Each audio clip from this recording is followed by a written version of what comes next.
As UNICEF's Director of Evaluation, I'm delighted to share this message with you today and to showcase what our organization has been doing to walk the talk and demonstrate our commitment to advancing the principles outlined in the Manila Declaration for the institutionalization of monitoring and evaluation.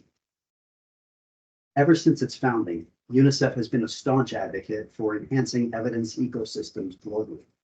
Put very simply, from our perspective, the only way to achieve the best possible results for children and to realize the rights of every child is by generating and using the best available evidence.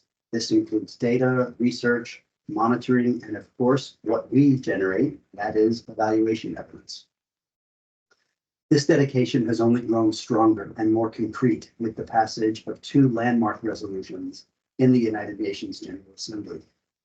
The first, which passed in December 2014, called on the UN system to support its member states in filling a critical need for strengthened capacity for evaluation at the country level.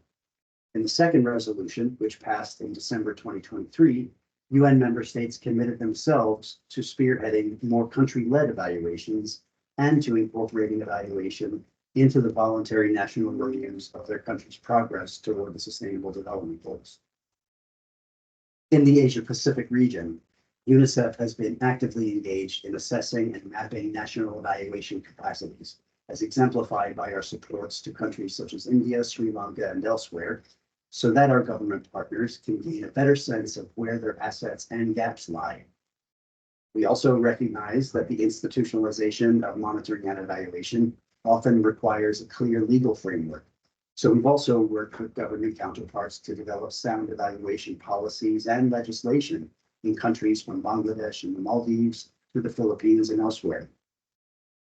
At a very practical level, we've also worked to fill the technical and the equally important strategic evaluation capacities of our partners, including parliamentarians, line ministries, all the way up to the level of minister and deputy minister, as well as their monitoring and evaluation units, voluntary organizations of professional evaluators, academic institutions, and yes, even young people.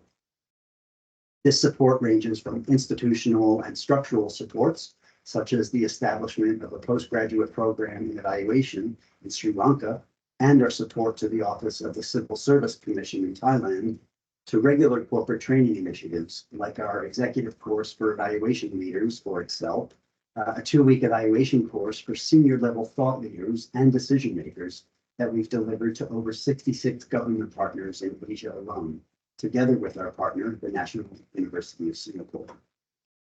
Additionally, we offer the Impress course. This is a 6-week facilitated online training for governments and implementing partners, which has been completed by several hundred graduates in Asia alone.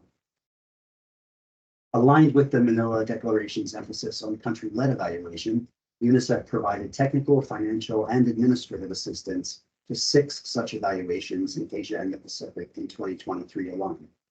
And through the continued leadership of governments in the region, we hope to be able to support more of these in 2024 and beyond. Lastly, we actively collaborate with partners like APIA to raise awareness and advocate for evaluation at global and regional conferences. Our engagement extends from facilitating the participation of key partners to fostering the culture of evidence-based decision-making in our partners' organizations. So in conclusion, the Manila Declaration represents a pivotal moment in the institutionalization of monitoring and evaluation in the Asia-Pacific region. And UNICEF is firmly and fully committed to upholding its core principles and driving tangible progress toward the Sustainable Development Goals. From where we sit, with 2030 just a few years away, we see a high degree of urgency in the present moment, and we have no other choice but to generate better evidence and use this evidence for the sake of our children. Thank you very much.